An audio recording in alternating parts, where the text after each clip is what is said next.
Good afternoon, all the students. So we have Good started afternoon, the sir.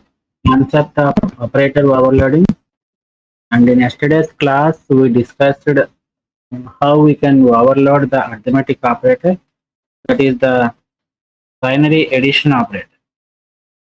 We have seen an example of this operator overloading where we have added two objects that belongs to time class and we have returned another time object.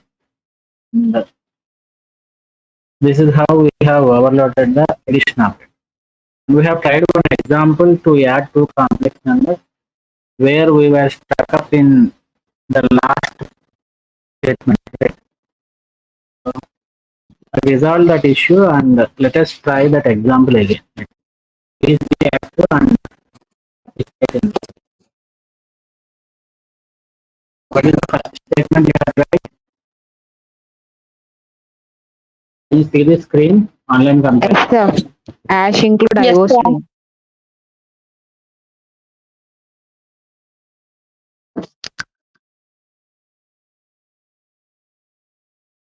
What about the next one? Using namespace namespace STD. I told you what is the importance of this using namespace.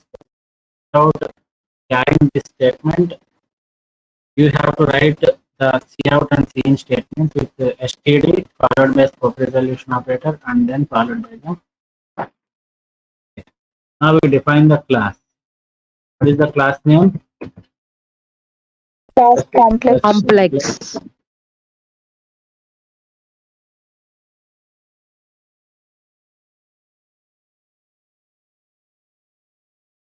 How many members you will take? Two Two, data sir. members. Two data members. Real and imaginary. And we take the public functions like this. What is the first public function? We will write a default constructor. How should we write the default constructor? We should just include the name without any return type. If it is a default constructor, we don't have any parameters. Here what we will do is we will access the private Sir, member. Yeah, please. your voice is breaking, sir. So we are going to add one constructor, the default constructor. Is it clear now? Yes, sir. Right. So Yes, the sir. default constructor does not have any return type and it does not have any parameters. But the code which I'm going to include in this default constructor is I just want to initialize the private data members real and imaginary to 0. It is not mandatory that you should always initialize to 0. You can initialize it to any default value. Is it clear up to this point? Yes, sir. Now let us write the parameterized constructor. How should I write the parameterized constructor? Does it consist of any return type? No, sir. No, sir. What is the name of the default parameterized constructor? The class, and since there are two private data members and I want to initialize these private data members with two values that are passed by the user. So I take two parameters, that is int r1 and int i1, and then I initialize the r of this class with r1, which is the value that is passed by the user, and I initialize I with I1, where I is the private data member of this class and I1 is the value that is passed by the user at the time of creating the class. Is my voice clear? Yes, sir. Yes, sir. Now I want to declare one print function, right? So let it be the void, return type is void, and let the print function be print underscore complex. Since I don't want to define this function, this member function inside the class, nothing there in the defining the class inside the class also, but I just want to make you understand how we can define the member function outside the class. Right? So this is how I am giving. What is this statement called? Function declaration, sir. Function declaration or prototype or signature. Right. So another thing is I want to add one more member function where I want to overload the plus operator. Right. So what is the syntax? Since after adding two complex numbers, I want to return another complex number. So what should be the return type of that particular function? Complex. Complex. Right. And what is the name of the function? Complex, sir. Complex. Name of the function. I'm going to overload the operator.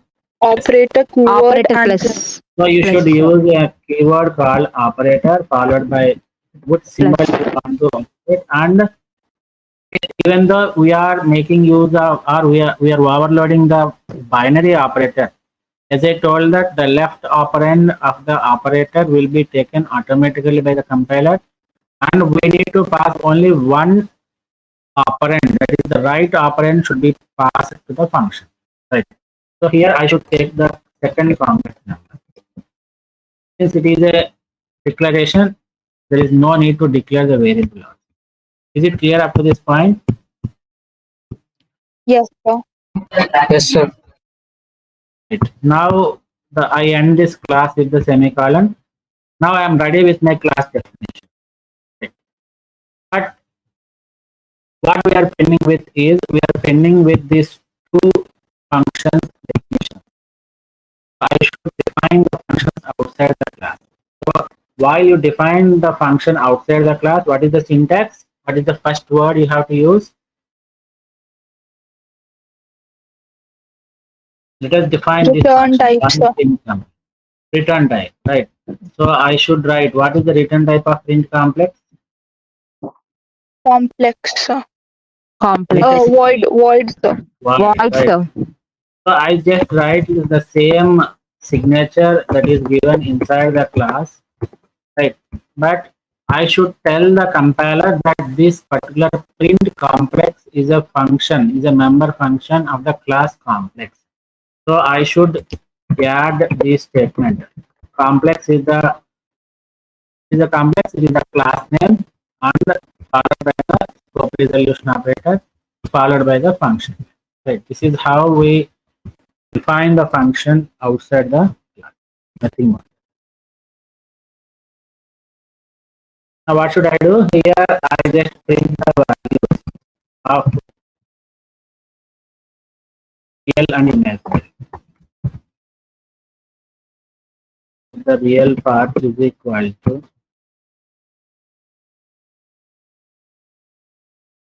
R, then take the imaginary part.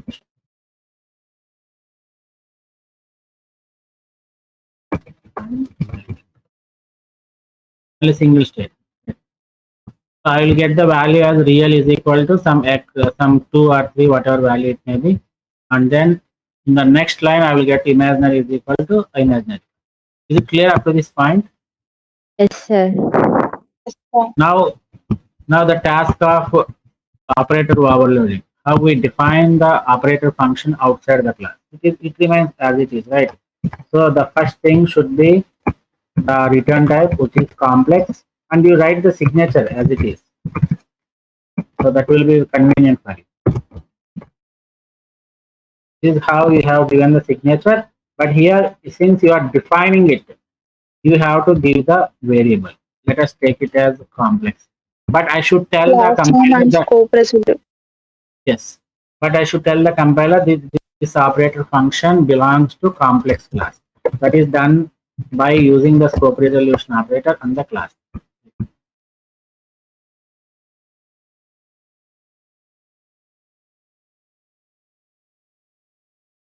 Now tell me, what should I do? I should take a temporary variable temp. So when I declare this, what happens? The object of the class complex will be created, and it will have the two functions. What are the two data members, not functions? It will have the two private data members, which is real and imaginary. Right.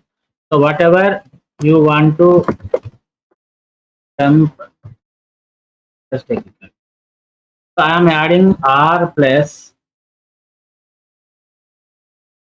C2 dot R. Right. What does it mean? R plus C2 dot R. So I'm adding the real part of the first object. Here R represents the real part of the first operand, and this R represents the real part of the second operand, which I have passed it as the parameter of this function. Right. And I should store this inside the real part of the temporary. This is how I am done. Is it clear? Yes, sir. Yes, sir. So what should I do for the imaginary? The same thing you should repeat. Right. So instead of R, I keep it as I. Here it is I. And here also is. So I'm done with the temporary, real and imaginary part of the temporary variable. So I have added the real part and stored it in the real part of temporary. I have added the imaginary part of two operands and stored it inside the imaginary part of the temporary. Now I should return this temp. Return of temp. So what is temp here? Object, sir. It is an object of type complex. So I'm returning the object of type complex, and my return type is specified as complex. So there is a match here, right? Nothing to worry. Now I am done with all the class definition and all the member function definition. What should I do now? Main function, sir. You should write the main function. Int main. Now tell me what I have to do. I have to create two complex numbers. So Yes, if sir. I write like this, COMPLEX C1 comma C2 comma C3 like this, what happens? C1, while creating this C1, the default constructor will be invoked, and by default the values R and I will be initialized to 0. The same Zero. thing happens to C2 and the same thing happens to C3. Right. But what I am doing is I want to make use of the parameterized constructor. Right. So if I give like this, which is called as the implicit constructor calling. Right. So the parameterized constructor will be called where it stores the real part as 2 and the imaginary part of C1 will be 3. Similarly, I call the complex 2. I create the complex 2 object by invoking the parameterized constructor with values of 3 and 4. So the real part of C2 will have the 3 value, and the imaginary part of C2 will have 4. Is it clear up to this point? Yes, sir. Now what I am doing is I am just making it as C3 is equal to C1 plus C2. Right. So this is called as operator overloading, where I am making use of this plus operator to work with the user defined data type C1 and C2 in the similar way as if we are using it with the predefined or fundamental data. Right. Let us see.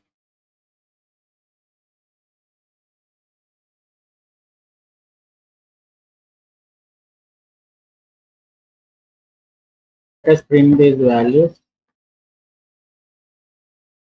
I want to print. Right. What is the function that I have defined here? Print complex. Print complex. Are you able to hear my voice? Yes, Yes, sir. sir. Like this, I want to print the three functions, the three objects, C2 and C3. So here I make the modification as C2, and I call the print complex of C2 with C2 dot print complex. Here it is C3, want to print, I want to invoke the print complex of C3. Right. Is it clear up to this point? Yes, sir. Now let us run. Try to run.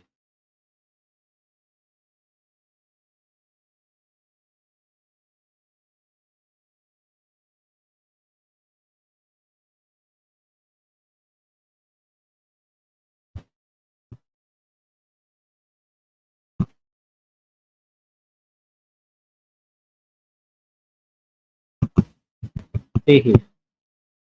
C1 real is equal to 2 and imaginary is 3. C2 real is equal to 3, imaginary is 4. And what about the C3? The real part we got it as 7 and imaginary part we got it as 6.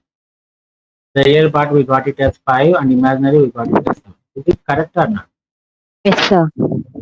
Yes, sir. So in the last class what I have done is I have done a mistake like this.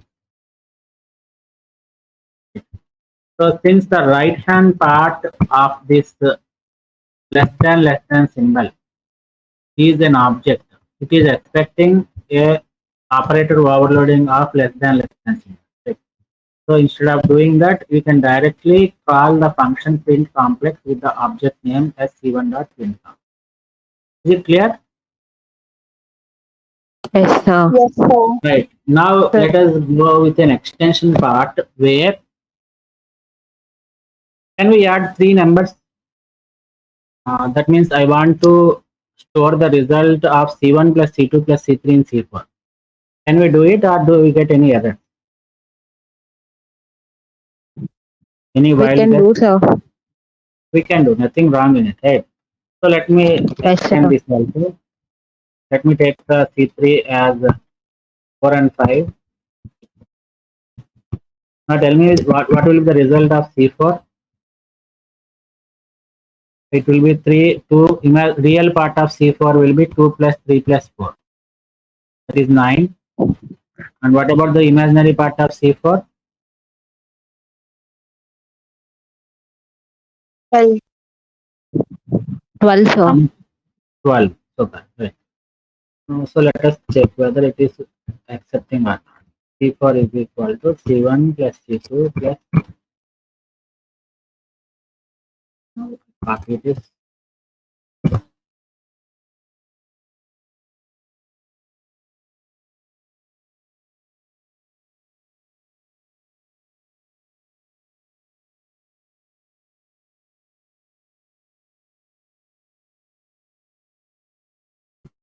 Here. Don't worry about C3 and everything. So C4, the real part should be 9 and the imaginary part should be 12. Now we got this result, right? So we are done with operator overloading of the binary operator. Only 2 points which are very important is how we define the operator function outside the class. Right? One thing is you should use the keyword operator followed by the symbol plus, and this part is you can write it simply, right? And while you define the operator function outside the class, you have to use this class along with the scope resolution operator. These 2 things you should remember, right? And one more important thing, very important is, even though you are overloading a binary operator, you are going to pass only one operand. Why? Because this occurs only when we are defining the operator function as the member function of the class. As I told that there are 3 ways of defining the operator function. What are those? You can define the operator function as a member function of the class, or as a non-member function of the class, or what is the third one? Friend class, sir. It's not friend class, it is friend function, right? Okay. So Yes, there is sir. another concept called as friend function. We'll see it shortly. Don't worry. So while you define the operator function as the member function, only one operand, that is the right operand, should be passed as the argument in the operator function. But when you define this operator function as a non-member function or the friend function, it is mandatory that you should pass both the operands So if you overload a binary operator using the friend function concept, how many arguments you will have here?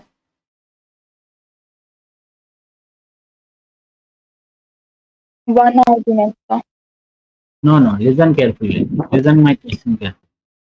While you are overloading a binary operator and you have written the operator function as the member function, then one operand is necessary, or one argument is necessary, which is nothing but the right operand. Why? Because the compiler will automatically take the left operand. Right?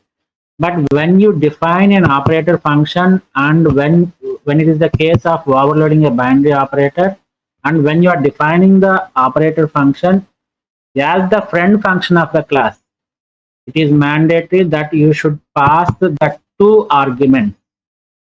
Both the left operand and the right operand should be passed. Is it clear up to this point? Sir, only in friend function, sir. Yes, only in friend function. Member functions, we have seen that this is the case of member function, defining an operator function as the member function. Here, even though you are overloading a binary operator, you are passing only the right operand. You are not going to bother about the left operand. But when you overload a binary operator as the friend function, then it is mandatory that you should pass both the left operand and the right operand. This is the only important point you should remember. Is it clear? Yes, sir. Clear, sir. Right. After explaining the friend function concept, we will try to overload the minus operator using friend function concept. Okay. Okay, sir. Right. So we'll go back again to our discussion. I think we are done with this particular concept, right? This slide we have explained, and this also we have explained. Now see here. As I told that the operator overloading can be applied to any operator, almost all the operators except those 5 operators which we have discussed in the earlier classes. What are those 5 operators which cannot be overloaded? Scope resolution Member operator, access operators, member access operator, ternary operators, Okay. What about Size the of- remaining? size of, sir. Size of. Super. What about the other operator? Number resolution 2, sir. Arrow, No, this is a ternary operator. This is a member access operator. This is a member access Arrow. using pointers. This is scope resolution, and this is size. Size So of. these 5 operators cannot be overloaded, but the remaining operators can be overloaded. In the similar way, just now we have seen an example of overloading an arithmetic addition operator. In a similar way, we can overload the relational operators also. What are the relational operators we have? Less than or equal to, greater than or equal to, not equal. So we will see an example of how this all the rules that we use for this overloading is similar to whatever operator you are using it, right? To whatever operator you are applying to it. Right? Whether it can be an arithmetic operator or relational or unary, whatever it may be, everything remains same, but the logic that you define inside the operator function varies. That's it. Right. So let us see one example. Here he is going to, he is explaining that you can also overload the relational operators like double equal to, not equal to, greater than equal to, less than equal to, etc. to compare two objects of any class. So why do we use relational operators? comparing two operands. Comparisons. Right. It is used for comparison purpose. It is used to relate two things. One related with two. How do you relate one with two? One is less than two. So that is how the one is related with two. Similarly, 10 related with 6. 10 is 10 greater than 6. That is how they are related. So it gives the relationship between the two values, or it compares two values. Now we are going to make these relational operators overloaded such that they will compare two objects of the same class. This is what we are going to do, right? Very simple example we will take. So be quick. And what is this one? What is this statement? Here is the example of overloading the relational operator. So we are defining a class. What is the class name? Time, sir. Time. We have three parameter or three private data members: hour, minute, and second. And what is this one? Default constructor, sir. Default constructor, where I am initializing the private members, hour, minutes, and seconds to 0. Nothing more. About this one, Parameterized constructor. super.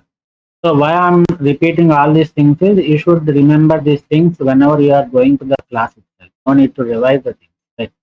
So this is a parameterized constructor. How can you say that is a parameterized constructor?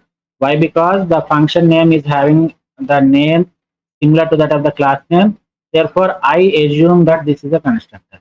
And after that, in the parameter list, I have three parameters. Therefore, this comes under the category of parameters. Nothing more. Now I am going to overload is equal to double equal to. I'm going to overload double equal to operator. Right.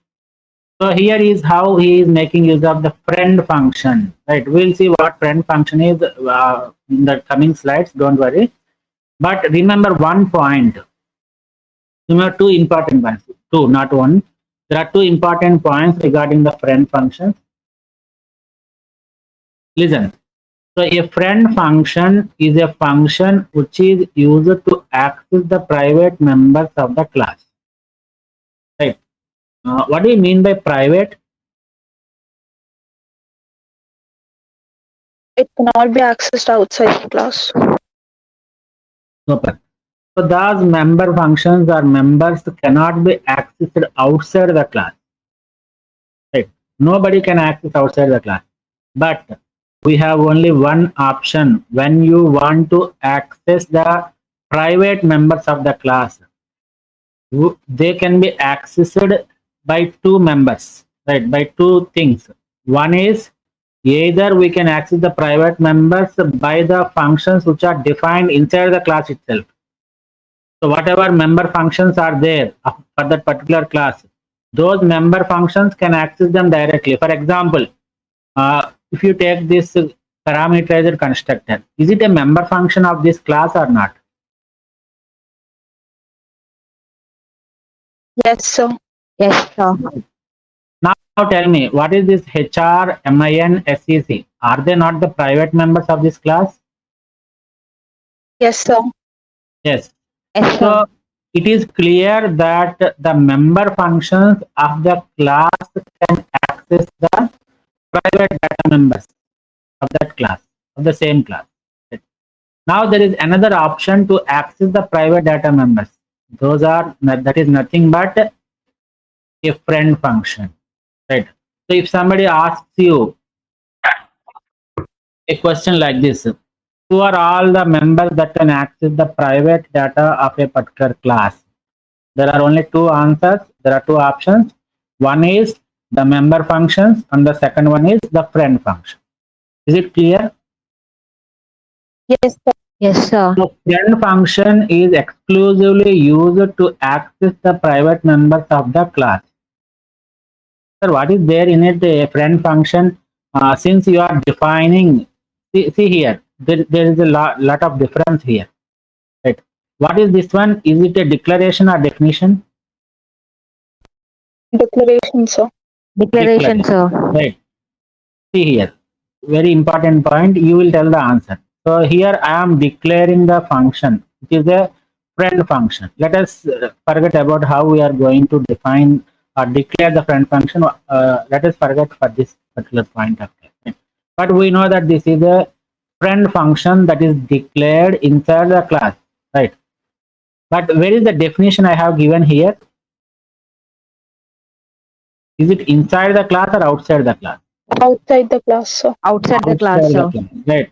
See what happens here in the function definition or friend function definition. What is this bool? Return type. Sir ఏమన్నా మాట్లాడుతున్నారా ఇప్పుడు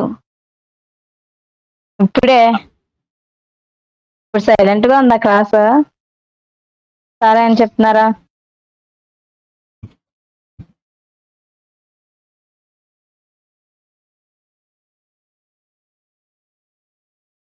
Ma, can you hear my voice?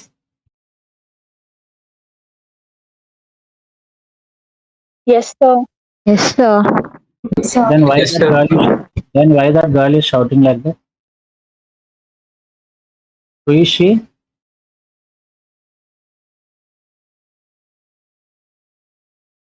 Okay, forget about this one.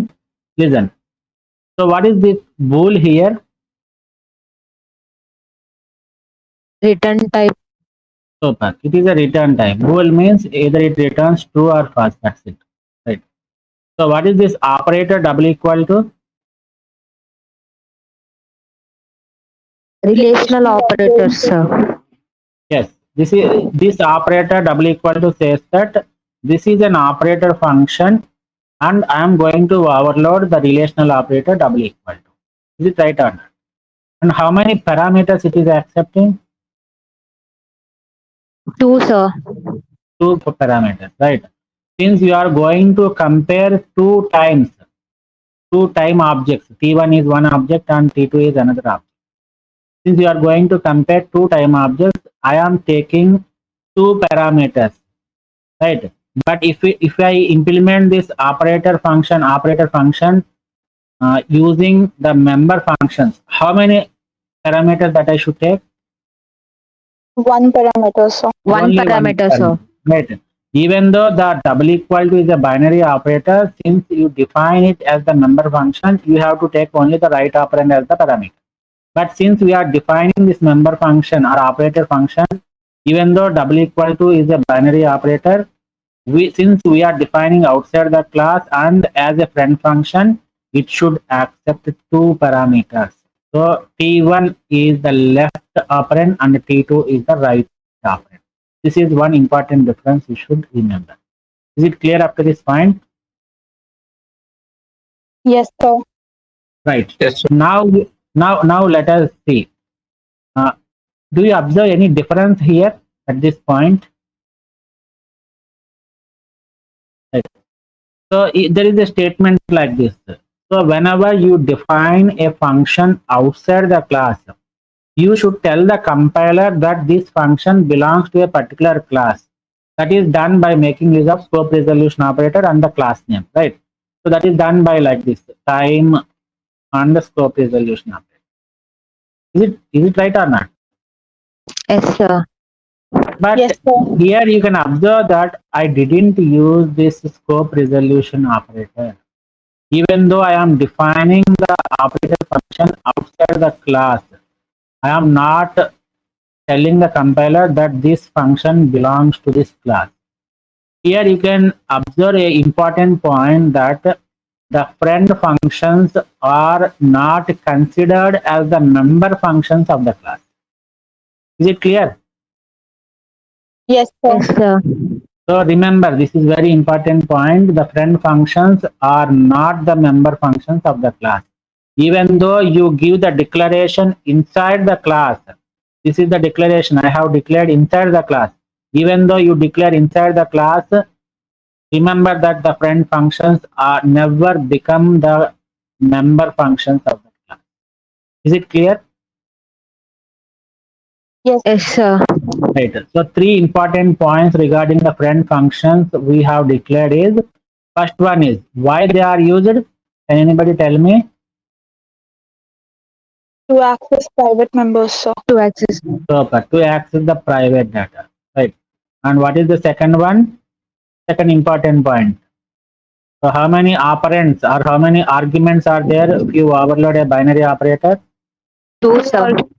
That 2. means it has to accept. That means the friend function has to accept both left operand and and right operant sir. right operand also. Right. And what is the last and most important point that we have discussed? They are, it is not the member function of class. the friend functions never be a member function.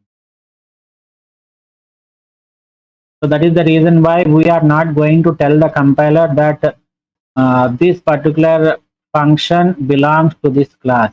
Why? Because they are not member function. So if they are not member function, nothing, there is no need to use this time and scope resolution. So these are very, very important points regarding the friend function. We'll see again when we go back to when we go and discuss these friend functions also. But this is how we are going to do. Is it clear up to this point? Yes, sir. Yes, sir. Right. Now tell me.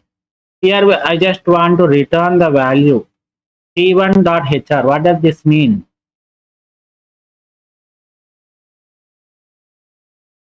Accessing data members Returning through hours. objects, sir. Data Okay. member, sir. I am accessing the data member hour that belongs to T1. What is hour? Is it a private or public? Private, sir. Private. Private, But, sir.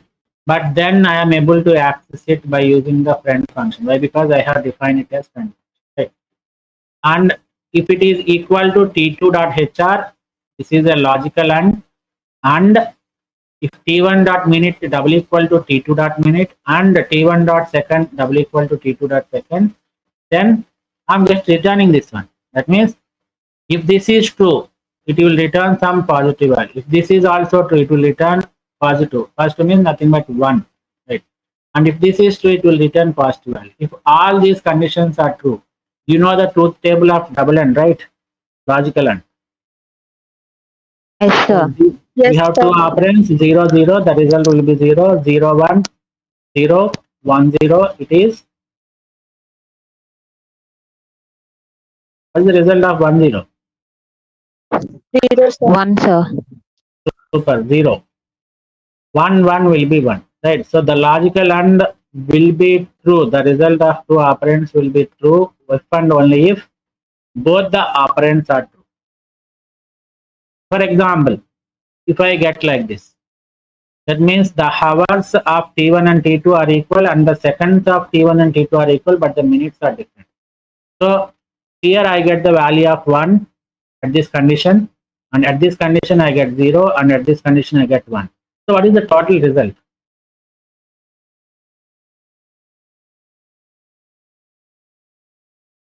What 0, is the sir. total? 0. 0, sir. 0. 0. Right. So this is how the logical AND works. Is it clear up to this point? I just want to check whether two times that are given by the user are equal or not. Let us assume that T1 is given as 2 hours 55 minutes 36 seconds. Let us take T2 as 2 hours 54 minutes 36 seconds. Are these two times equal or not? No, sir. No. No, sir. So this is the condition. So the seconds are equal. So this results 1. But minutes are not equal. This results to 0. 0. And hours are equal. It results in 1. So 1 and 0 and 1. So this results 0. Therefore, it is returning either 1 or 0. If everything is 1, it will return 1. If anything is 0, then it will return 0. So it is returning either 1 or 0. So that is the reason why I have taken the value as bool.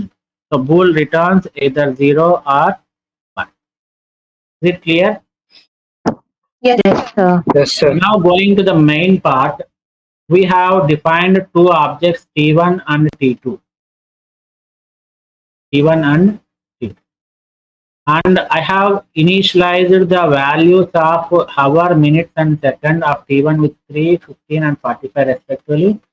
Similarly, I have initialized the hours, minutes and seconds of T2 with 4, 15 and 45 respectively. So what happens here at this statement? What happens? Can anybody tell me? invoking parameterized constructor.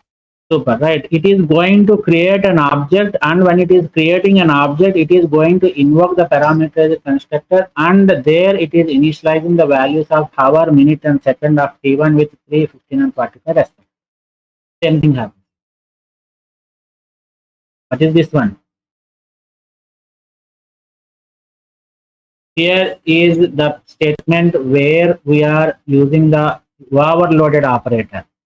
So double equal to is a relational operator that is applied on fundamental data types only. But here what I am doing, I have given a code here. And we have given a code and I am making use of this double equal to work with T1 and T2 respectively, where T1 and T2 are the user defined data types. Those are the objects of the class time. Right. So if T1 is equal to T2, will it result 0 or 1? So One, if the, sir. 1, sir. no, listen carefully. If T1 is equals to T2. T1 double equal to T2, right? So what is this? What happens here is the statement where the operator function is invoked. So you know the concept when the function is invoked, right? So when the function will be invoked in general,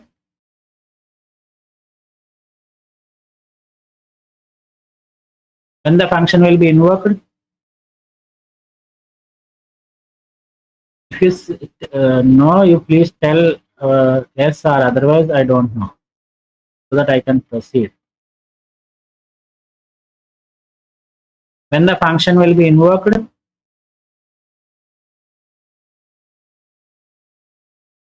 Using an object, sir. no, the function will be invoked only when you call that function. Right. So when the function body will be executed, when you invoke the function. When the function will be invoked, whenever you call the function. So when you call the function will be invoked, and correspondingly the function body or the function definition will be executed. So I have given the operator function here. When this function will be invoked, whenever you call that function. So where you have called this function, at this point. So this is called as function call. This is called as the function call statement. Is it clear up to this point? Yes, sir. Yes, sir. So it will compare these two values, 3 and 4. That is T1.hr is 3, T2.hr is 4. Is it true or false?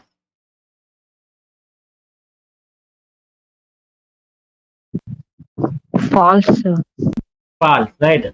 So come to this the function definition. T1.hr is 3 and T2.hr is 4. I'm just equaling whether I'm going to check whether 3 equal to 4 or not. So this results into 0. Is it right or not? Yes, Yes, sir. sir. Right. So if hours becomes, that means when you compare the hours of T1 and T2, it results in 0. Therefore, it won't go and check the values of minutes. That is the advantage we have with these logical operators, logical and non-logical. Right. So if any one of the input is 0, you take this case. One input is 0, the result will be 0. And this input is 0, the result will be 0. So you take some n number of values. If at least one value is 0, the result will be 0 for the logical AND. So when this condition is checked and it has verified that the T1 hour is not equal to T2 hour, so it will return a value of 0. So if 0, what does it mean? If 0 means, is it a true condition or false condition? False False. condition. Super, right? It is a false condition. Therefore, the else part will be executed. What is the else part I have given? Both the time values are not equal. For example, if I take this instead of 4, I take this as 3. Now what happens? At this particular point, T1 is equal to T2. This operator function will be invoked and it will check the T1 hour with T2 hour. 3 equal. And it will check that T1 minute with T2 minute. 15 equal. And it will check the T1 seconds with the T2 seconds. Both are equal. So this will return a value of 1. So if 1, what does it mean? If 1 means, is it true or false? True, sir. True condition, It sir. is true. Therefore, the if block will be executed and it will print the value as both the time values are equal. Do you understood this concept? Yes, sir. Yes, sir. Yes, sir. Right. Now listen. Since the friend concept has come here, what is that we are doing here? we are defining the function, friend function outside the class. Now listen carefully, this is very important. One more important point you can write here is, you can never define the function in friend function inside the class. Right? Never define inside the class. So friend functions should always be defined outside the class only. May I know the reason? The reason is straightforward. Can anybody tell me why we should not define the friend function inside the class? Because it's not a member function. Super, super, right. Because it is not a member function. Member functions can only be defined inside the class or outside the class. But friend function cannot be defined inside the class. Why? Because it is not a member function. And how do you tell the compiler that this function bool operator time t1 and time t2 is not a member function? That means is a friend function. So I will make use of a keyword called friend. So when I precede a friend keyword before any function declaration, that function is considered as the friend function to that class. That's it. Very simple. Right. So you have a function declaration inside the class. When you have a function declaration inside the class, when you want to define that function as the friend function, so before that function definition or function declaration, you use the keyword friend. That's it. Thereby the compiler will come to know that, oh, this particular function is the friend function of this class. Right. So it will go and check the definition for outside of the class. Is it clear? Yes, sir. Yes, sir. Yeah. Thank you. Now let us see what friend functions are. So a friend function of a class is defined outside the class block. This is what I have discussed in the last point. Right. Where do you define the friend function? You cannot define it inside the class. You have to always declare or define the friend function outside the class one. This is one of the important points. What about the second point? Friend function has the right to access all private and protected members of the class. The main use of the friend function is itself is to access the private and protected members of the class. Next. This is important. Even though the prototypes for friend functions appear in the class, we are writing the signatures or prototypes or declarations of the friend functions inside the class. But the definitions are always outside the class only. Why? Because the friends are not member functions. Right. All these points we have discussed. Is it or not? Yes, sir. Right. Why do we require this friend function? Why? Because in special cases, when we try to access the private members and the protected members of the class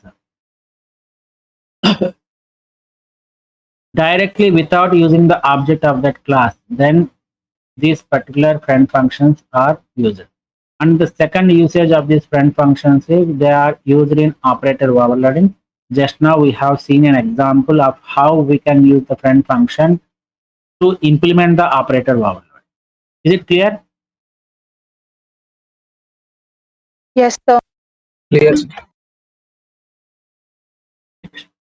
So another friend function example, we know that this is, please tell me quickly how we can, what is this? Analyze this program. This is IOStream, this is STD, and what is the name of the class? Demo. Demo. Demos. And what Demo, is the sir. private data member I have? LEN. LEN. LEN. Length, right. What is this one? Default constructor. Default constructor, where I am Default. defining or where I am initializing the LEN private member with 0. What is this one?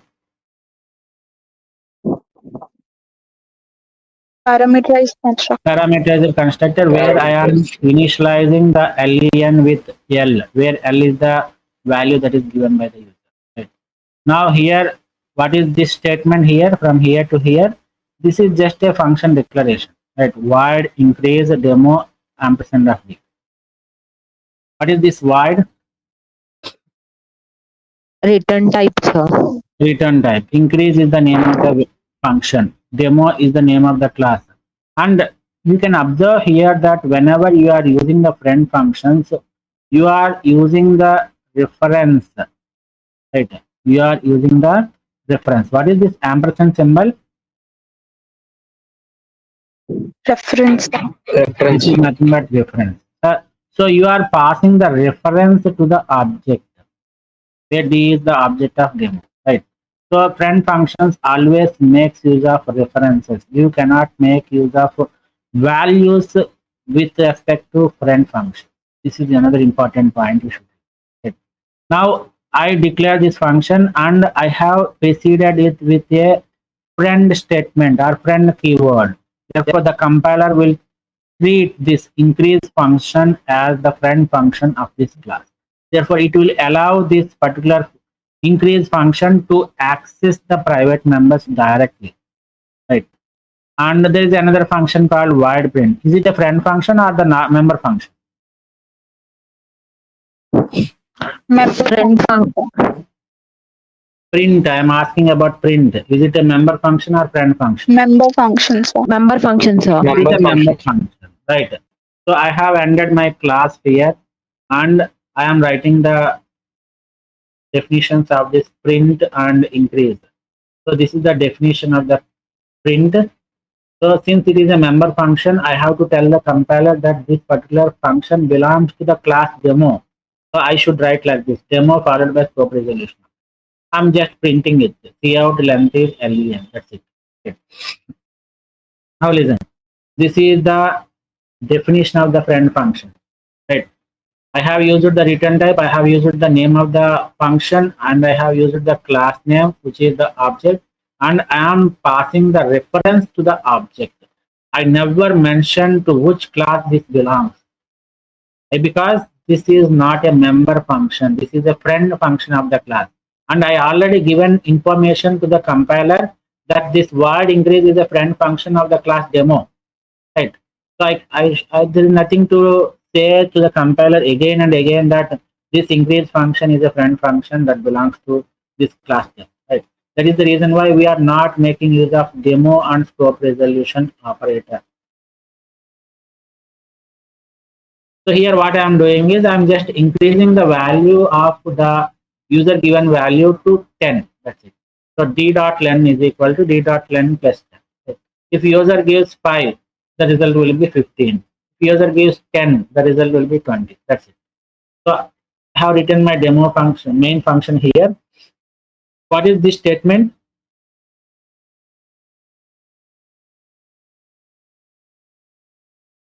What is the statement here?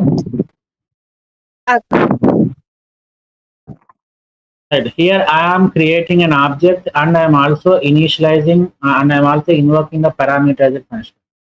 So the dlen will be having a value of 5. What is this dprint? What does it print? Accessing member function, sir. Yes, I am accessing the member function print of d. What is written here? So it will print as length in 5. Now I have called the friend function increase of d. What is d here? 5. What is d?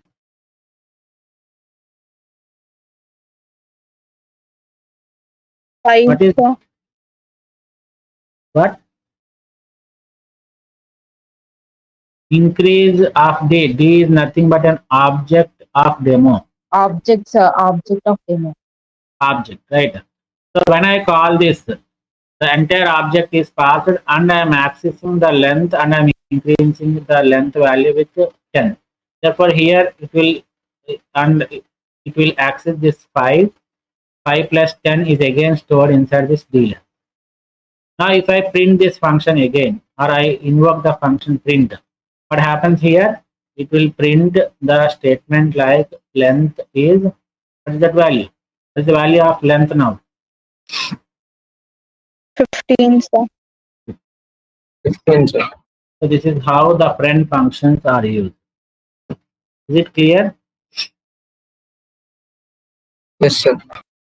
Right. So in tomorrow's Yes, class, we will see Yes, sir. how we can overload the unary operators and how we can overload the assignment operators, and then we will go through the rules for the operator overloading. These rules we know very well, right?